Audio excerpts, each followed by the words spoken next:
You're listening to Business Stories with Ryan Arcaracci, where I speak to business professionals from all walks of life. Thanks for listening, and let's get to it.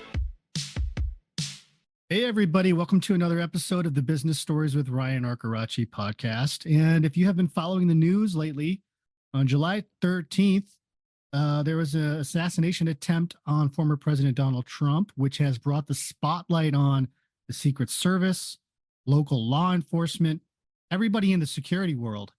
So today's episode is really about security, where security is headed in terms of innovation. My guest today is the founder of Deep Sentinel, Dave Selinger. He is here to talk about his company, his business, and what inspired him to get involved with security and technology. Dave, thank you for being here. I'm really excited to have this conversation with you. Ryan, glad to be here. Thank you so much for inviting me. And as you mentioned, I mean, as if security needed another reason to be so important for all of us, right? So right. It's definitely a unique time in the history of America to be working on security. Yes. So I know you've done a lot with technology in your past and your career. Let's talk about your background and what led you into this role of really being an innovator in the security space.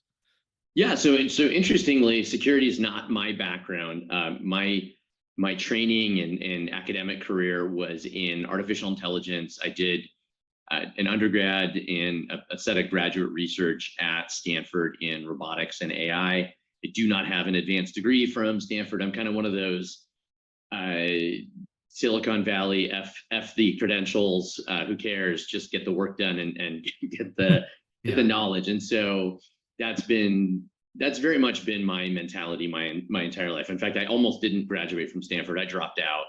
And if it weren't for my parents, who are both immigrant doctors and are like, please graduate, I probably would not have done it. I'm glad I did. I'm super glad I went back. I loved my experience, but that's very much my mentality, which is that I care so much more about what comes about from knowledge and from experiments than I do about any sort of third-party credentialing.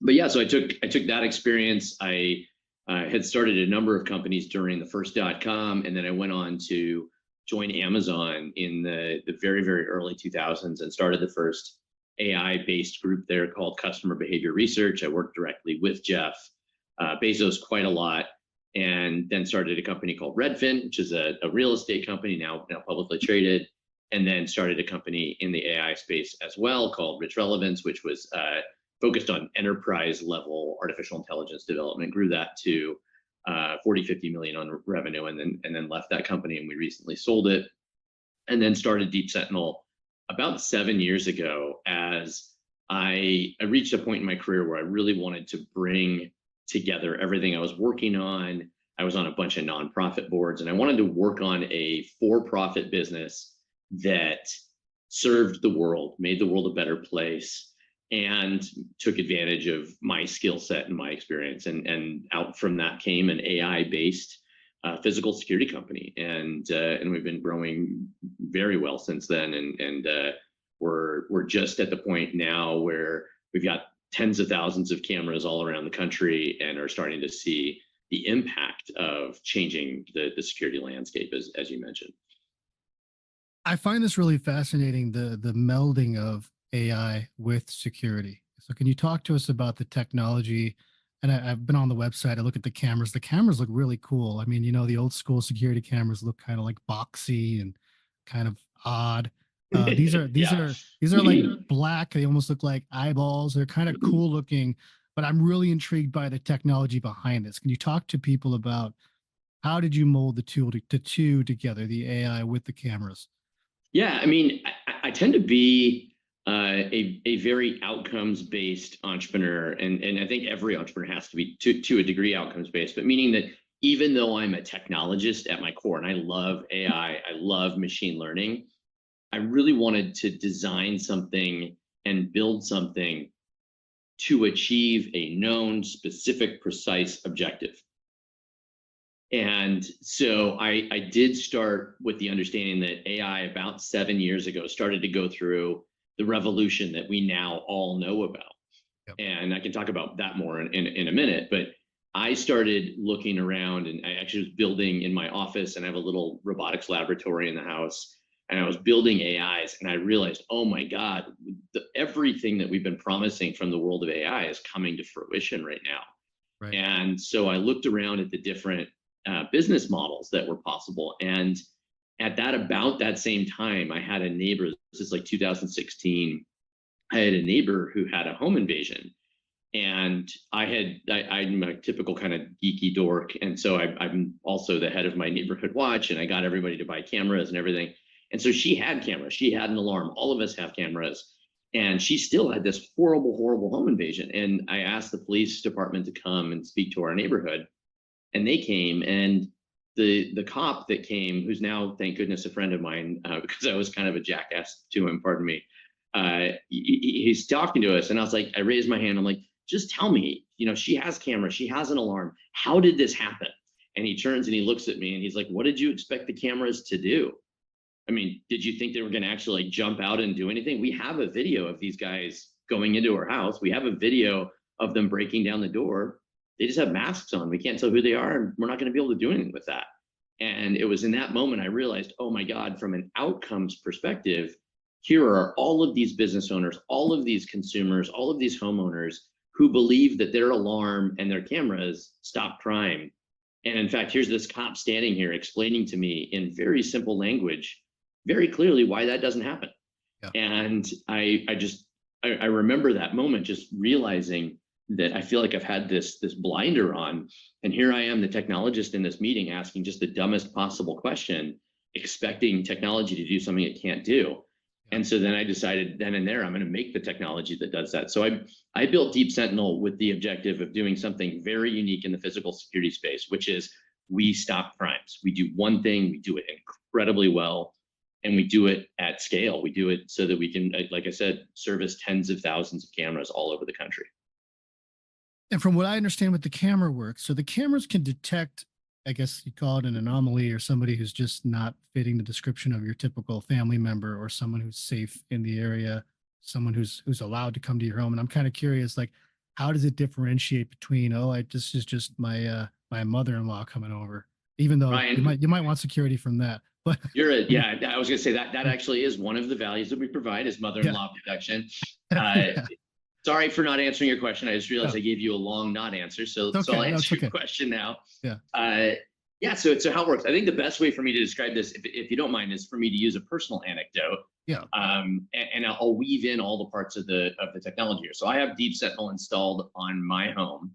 Yeah. And the way I'll kind of describe this is about a year ago in September of 23, we had a man armed with a crossbow, of all things. Wow. Come onto our property and attempt to break in, and Deep Sentinel was able to stop him. So your question is, how did that happen? Yeah. And so what we do is we combine the benefits of an alarm, of a camera system, and of a live patrol guard all into one thing, using a combination of cameras, artificial intelligence, our own cloud backend, and what is called human in the loop AI. And we combine those such that the cameras are on and monitoring the property 24/7. There's an AI module that is running on the property, and this is at a business or at a home, in this case, my home. And the AI is watching all of these cameras all the time. And when the AI detects a person, especially in this case, like at 1 o'clock in the morning, it's able to assess a combination of who is the person, what do they look like, what's the time, what are the patterns of this particular property, and then make a determination. Do I want a guard to review this event? If the AI determines that it does, it can do two things. One, if it's late at night, like it was at my property, it'll play an automatic audio file like, hey, just so you know, there's a live guard that's about to view this video. You should probably leave the property. And that's exactly what happened in this case. And then a live guard came onto it, recognized that, hey, there's an armed man on this guy's driveway, triggers a siren, and talks to the person over two-way audio. Hey, I need you to leave. I need you to leave now. The police are on the way. Yep. That person is then also able to contact the police and to convey to police that this person was on the driveway. He is armed. The homeowner does not expect to have an armed person on their driveway. and they provide all the information that the police need in order to prioritize the call as well. And that's the human in the loop component. The AI rides along for this entire process, and it observes every single thing that the guard does. So from a technology perspective, the neatest thing that we do, and this is kind of our secret sauce, is that we track all that data, not just the video, but the guard responses. What did the guard do? Did the guard call the police? Did they call the business owner? Did they talk on the camera? When they spoke on the camera, did they just speak nicely and say, hey, are you okay? Is it a medical emergency? Or did they say, hey, asshole, get off the driveway. You're not supposed to be here. And all of that information goes back into the AI for us to be constantly improving the AI.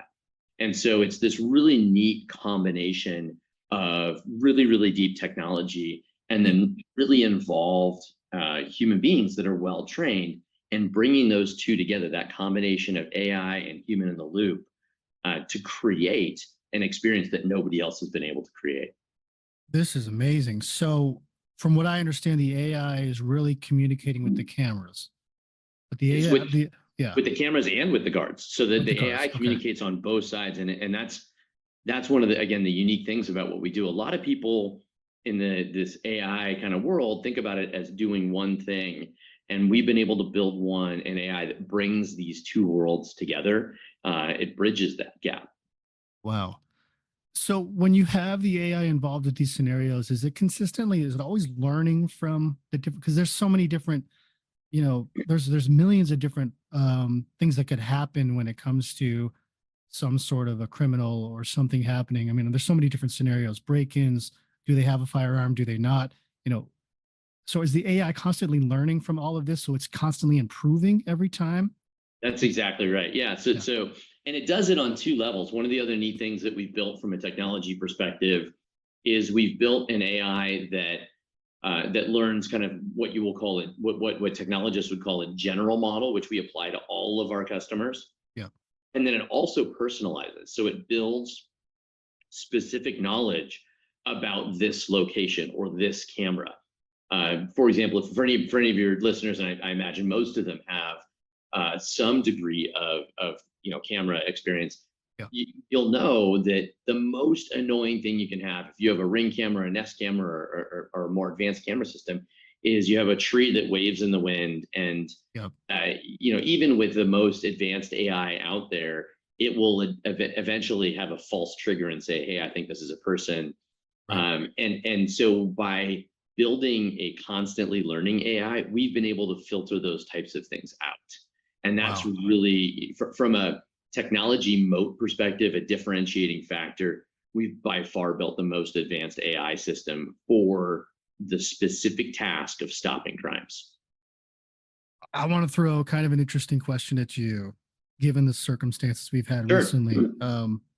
Let's take the situation we had on July 13th, where you've got, a president or a former president at an event. You've got crowds of people all over. There's open areas. There's places where people can hide. There's places where people can, in this case, perch up on a rooftop.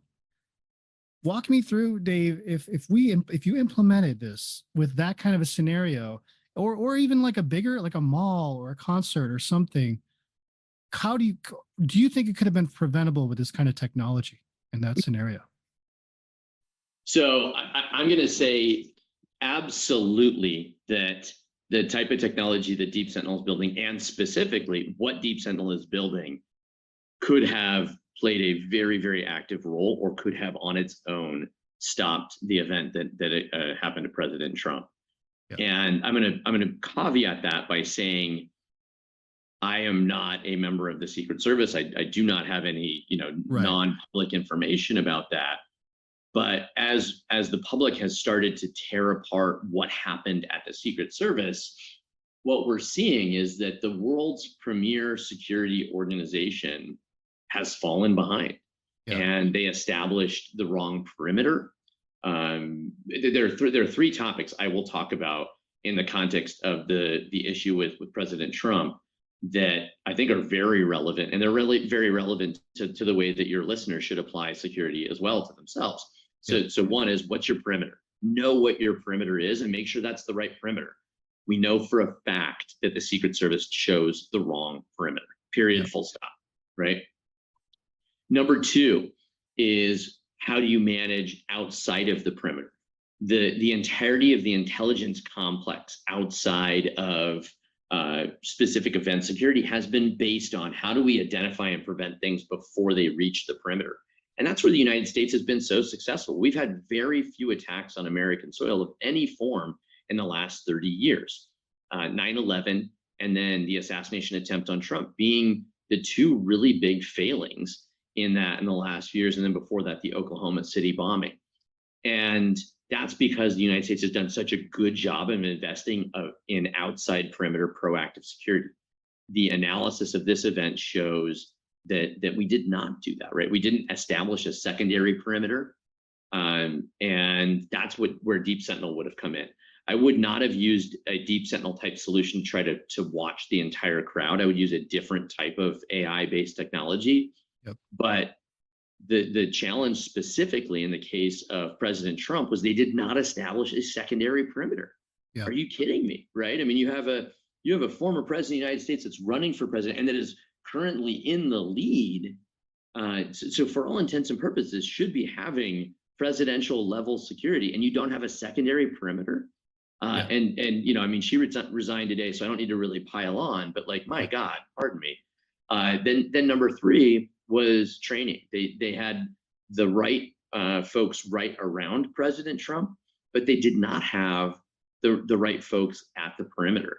And again, that's where Deep Sentinel, our solution, one of the things that we've done, I think, just incredibly well, is for those outside perimeter, we have created a kind of out of the box solution where you can establish a perimeter using cameras and then you just push go.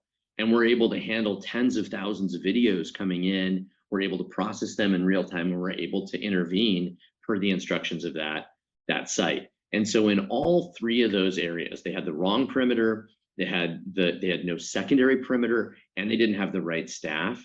Man, I see that as just a massive security failing. I agree with you there. I got to ask you too, Dave, when you get a new client and you're going to approach a new client situation, I'm sure you've seen your share of videos and break-ins and attempts and things like that. What are some things people should look out for as they look to adopt this kind of technology? What kind of questions should they be asking you to make sure that they have a complete system that really is the safest it can be? Yeah, so I'll answer that, if you don't mind. I'll answer that in the context of Deep Sentinel, and then maybe dovetail it into kind of what's going on with AI. Yeah. So in the context of security, you know, I typically think about things in the exact same manner as the way that we talked about with this Trump situation, which is layers of security. What are the layers of security that you currently have? What are the gaps in that security? And how do you improve that? Is typically in either hardening an existing perimeter, hardening an existing layer, or adding an additional layer. And so I'm a very practical person when it comes to things like security. So at my house, for example, I have lights all around my house. Yes, I'm the CEO of Deep Sentinel. Yes, I have a rad Deep Sentinel installation, but I also have motion triggered lights. I also have trimmed all my hedges in the front of my house. So I have what's called CPTED, crime prevention through environmental design. And a security solution, any security solution, again, greatly exemplified by the fact that President Trump had Secret Service protection and still was hit by a bullet. That means that it doesn't mean, sorry, the conclusion of that can be that you can't just have one really good layer of security. You've got to think about the whole thing. Yep. And so when I talk to customers, I always make sure that we are part of an entire program. And that program includes, do you lock your doors? That program includes, do you turn on your lights at night? And so once you have those basics, that's when Deep Sentinel becomes really, really impactful. So I make sure that my customers have the basics in place. They have locking fences, they have locking doors and things like that. Then once you look at that, then you say, okay, how do I protect my perimeter? That's where Deep Sentinel comes into play. And there's two really critical things that I think customers should look out for. One is, what's your budget? Because let's be real, security can get really expensive really quickly. Yep. People that are knowledgeable about this, that have been victims of crime, know that patrol guards cost $10,000 to $50,000 a month starting price and goes up. And so you got to really temper what it is that you want by how real is the threat and what's the type of solution that I need for my budget. This is where Deep Sentinel, again, is a really amazing solution, because by using AI, we've been able to take the quality of service you would get from a patrol guard and bring it down into the $500 to $1,000 a month price point. And that's really a game changer in this market, right? I mean, you take a service that used to cost $10,000 a month and make it cost $500. That's a total game changer.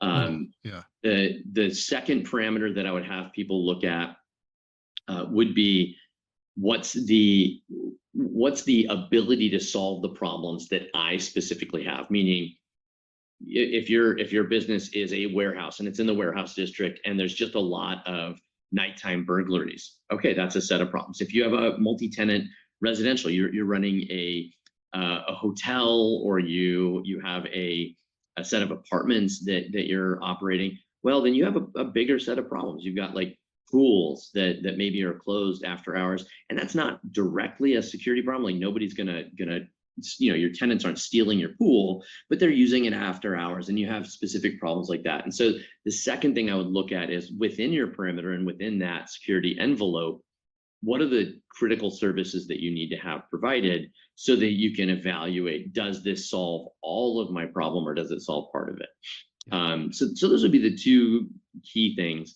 The third, from a technology perspective, is I am seeing a couple of companies that are trying to solve this type of security using like an alarm approach, right? Like, does the camera trigger an alarm? And this is where I'll kind of dovetail into AI. Oh my God, what a horrible model, right? Like, that's the AI triggering like an alarm. It can't be done like that. Deep Sentinel, one of the key protocols that we have in place is when a camera triggers, one of the things that the guards do, if it's not obvious, like a guy with a crossbow on your driveway, like what happened at my house, it's just a guy with a flashlight, let's say, on my driveway at 1 a.m. The guards need to be able to come over the audio and say, hey, are you supposed to be here? And that's a verification. It's a two-step verification. You're able to authenticate the individual or not authenticate them, and then provide that information to authorities. And that ability to combine technology with AI, combine humans with AI, that I think is really where the magic happens. I would love to take, I know we're coming kind of close on time, but I'd love to take a minute and talk about AI. No, take all the time you need. Yeah, take all the time you need. I would use that as an opportunity to kind of pivot into what we're all seeing in AI. Like, I've used the term AI a trillion times in this podcast. But what does that really mean at the core of it? And I'm really fortunate in that I picked that space 30 years ago when it wasn't sexy, and focused on it for the last 30 years of my career. So I get a pretty good perspective, and I can tell your listeners with 100% confidence, what you're seeing in AI right now is a true revolution. This is going to change the way every business does every part of every job. Full stop. What we are seeing in AI will change everything about how every business operates in the future. And it's so cool. It's so exciting to see it happening, because if you haven't been a follower of AI like I have for the last 30 years, you don't know that, man, we've been promising this for years. We've been promising it's just around the corner. It's just around the corner. This isn't just around the corner. The AI that we are seeing right now, right here, is there. It is sufficient to change every single job that we have. And if you're not following that, you're going to miss out, period. Yeah. I 100% agree with you, Dave. And I think that, but I also want to address too, and I want to ask your opinion on this, because there are people out there, and I hear it a lot, that feel like it's removing the human element of business on the customer service side, on the operations side. And, just to play devil's advocate, I guess people are saying out there, well, it's going to take jobs. It's going to change things so much that there's going to be way less opportunities for people. And also the question I have too is, what happens when the AI fails, or the AI backfires and gets hacked by the bad guys. Yep. That's another huge concern, I think, out there. What are your thoughts on that? Yeah, so I think those are great questions. I'll start with just a little bit of history in terms of what we're seeing AI applied as right now, which is everyone's seen the Chat GPT, OpenAI stuff where we're generating images, and that's a huge part of it. What's called natural language processing, the ability for an AI to understand your text, to understand what you're writing, even to synthesize something in response. Using a specific style. Those are all really what AI researchers call foundational models. They are a way of describing the world around us. And as we're seeing, right, in the AIs that can kind of tell stories or paint pictures, the ability for an AI to do that, to analyze a picture and say, oh, usually when you see a picture of the Empire State Building, you see a bunch of tall skyscrapers and streets and people kind of walking with their heads down, and that's New York.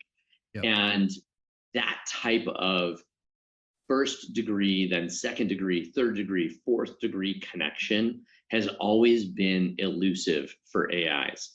Most AIs, including those that I have built at Amazon and at other companies, are what you would call first order machine learning problems, meaning that they can look at one or two variables, but they probably aren't very good at looking at 3, 4, 5, 6, 7, 8, 9, 10.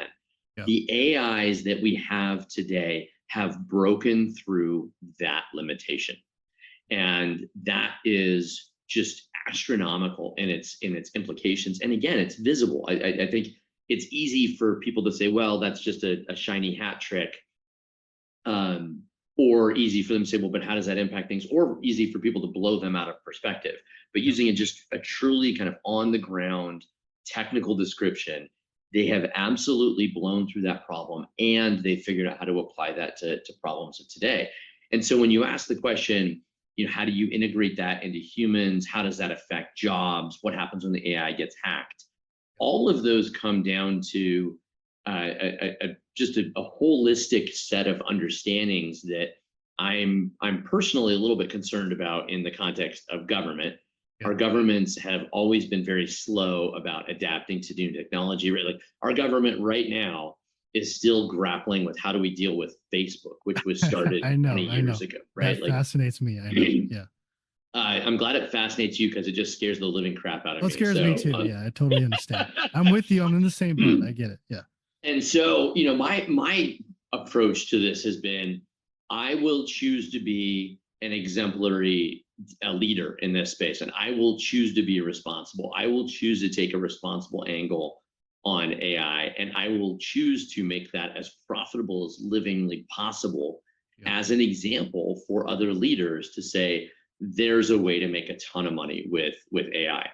And so one of the things that I have done from a responsibility perspective was when I very first started this company, I requested the guidance and I put together a small council of folks from the ACLU and the NAACP who broadly have been massively anti-AI and who have been very concerned about the applications. And I think rightly so. Yep. And I pulled them together and I said, hey, here's what I'm doing. And I would love your advice on how I can make sure that I meet your concerns. And at first they were surprised. Then they were pissed and they were like, well, you're going to ruin the world. And I was like, all right, so let's assume that I, or one of the millions of replicas that look like me in Silicon Valley, is going to ruin the world. Yeah. Here I am saying, hey, I might rule the world, in my category. Why don't you tell me what you'd like to see? And you can use that as an opportunity to yell at me. Or you can use that as an opportunity to give me your practical things that you would like to see. Like, I want to make sure that the racial bias problems are handled. I want to make sure that, XYZ challenges are handled in terms of your staff that's overseeing this. To your question about what happens when the AI gets hacked. Yeah. And they wanted to see a diverse group of people overseeing the AI. Yeah. And so I was like, cool. So let's keep going down that track. And they ended up shifting gears really strongly. And it ended up being a great conversation, very constructive. I left with about 10 instructions about how to make sure that I keep my AI in check per their definition. And then I have my own definition internally. And I think keeping an AI in check is a problem that will be specific to any AI that's built out there. Mhm. But in terms of the context of building a long, sustainable business, and security is a long, slow-moving industry. So I think my example is perfect for that. Yeah. So I have to build and maintain trust with my customers. I have to build and maintain trust over a 10, 20-year. I have to be a durable, reliable party for them.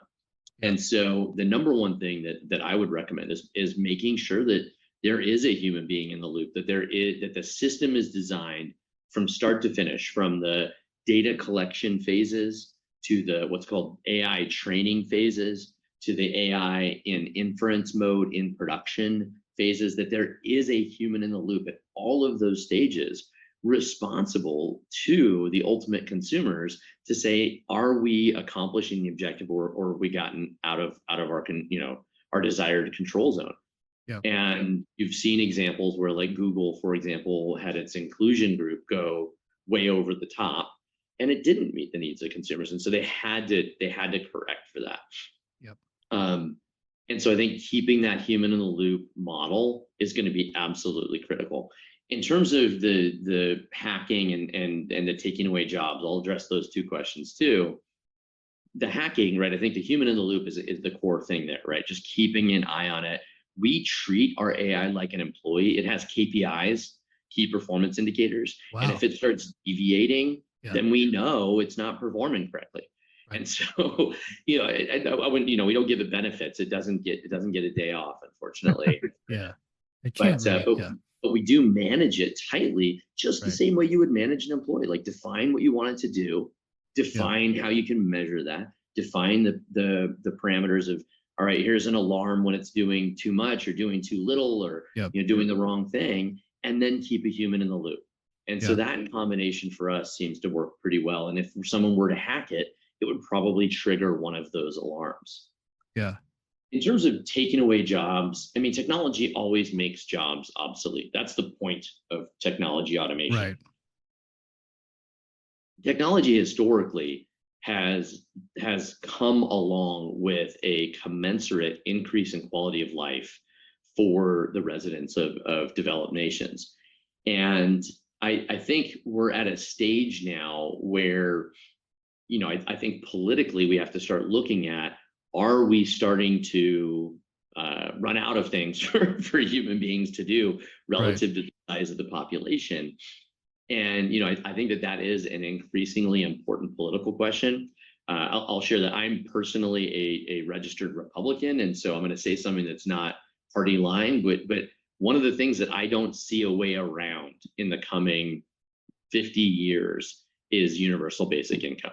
I don't think it's a great concept. It goes against my conservative nature, but I also I'm a practical person. Like, I look at the world and I say, is there a way that we get to the state where we keep peace, we keep people motivated, we keep free markets operating efficiently, and we don't have universal basic income in the next 50 years? And I haven't seen an alternative that looks like we do. Yeah. So, I won't let go of my political leanings, but I also just very practically don't see, I have not seen a proposal from a conservative group that shows here's the way to solve this problem. Yeah. I want to ask you too about if you have actual situations. I saw on the website, I love the website video where it shows a series of attempted break-ins or potential violent attacks, whatever it is. Yep. The technology stopping it. Do you have a couple situations that really stick out in your head that you've seen that really impacted you? And just, I mean, I could tell there's passion around this stuff, and I'm glad that you're doing it. I could see the passion there. I just want to know something you've seen that really has fulfilled you in your heart with this technology in terms of just creating a safer world for all of us, really. Yeah, I mean, our mission and our vision is every American deserves to feel safe. Right. Period. Full stop. And the reason I did that, as I mentioned earlier, is that I used to be on a bunch of nonprofits, and I just found nonprofits to fail a lot at accomplishing their really big visions, right? They would either create codependencies in the case of developing nations, or they would have to fudge their efficiency, and they just end up being wasteful. And so the mission of Deep Sentinel to me, because it replaces such a huge part of my work in the nonprofit world. I mean, I've built schools and orphanages in 2 or 3 African countries in Central America. Like I was very involved in these initiatives, and for it to replace that, it did have to be that passionate for me. I involved my 2 daughters in the creation of Deep Sentinel. They think Deep Sentinel is their company as far as they can tell. And that's important to me. That's the way that I wanted this to be created. And I want all of my employees to feel like we are doing something that when we're done, the world will feel safer, and that feeling safer will impact everything from the economic effectiveness of individuals to the politics and how we treat each other. And those are all just so important to us. The 2 stories that I would share with you, there's one which is really, really early days at Deep Sentinel. One of our early customers is like the first 100 customers for Deep Sentinel is a single woman. She's a friend of mine. And we interviewed her as a part of kind of becoming one of the early customers, and said, what are your biggest security concerns? And she said, my biggest concern every day is when I get home at night at 9 o'clock or 10 o'clock, if I went out to dinner with a friend, or if I came home at midnight because I went out and I had a couple of drinks with some friends, is walking from my car to my front door. Yeah. And so every day when she would walk home from, and we were obviously a much smaller company at this time, but every day when she would finish walking home, I'd get a message from the guard that escorted her to her door and say, hey, I escorted her home today. She's A-okay. And she did have a peeping Tom at some point. I think it was in the first 6 months of the company, and we intervened and we told him to go away, and he left. And that combination, that story to me about making sure that this woman felt fully capable and fully independent on her own, and not scared during that walk back to her front door. Again, as a dad with 2 daughters, like, holy moly, I was an ignorant jerk for my whole life until I had 2 daughters. And then I realized like how different that world is for them growing up. And I don't want to belabor any sexist points, but like, it is different. And if you don't acknowledge that, you're a jerk. And man, oh man, that story stuck with me to this day. I love that story. And that every day, that guard that would escort her to her front door would be beaming, would be so proud of what they do. And we do that now every day for thousands of people. I love that. Yeah. The other one that I on the complete other end of the spectrum is that now we're deploying more advanced prevention techniques. We're deploying really high-end sirens. We're deploying pepper spray in certain instances, smoke, strobe lights. It's our advanced deterrent package called Flashbang.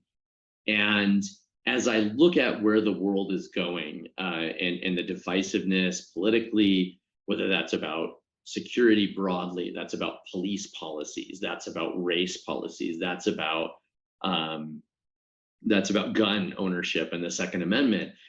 Oh my gosh, like we are just getting further and further apart. And in the middle, every American is suffering. Every American is suffering the fact that gun ownership in America has never been higher. Crime, in terms of violent crime, has been on the decrease for 20 years. And in the last 7 years has started going up. Yeah.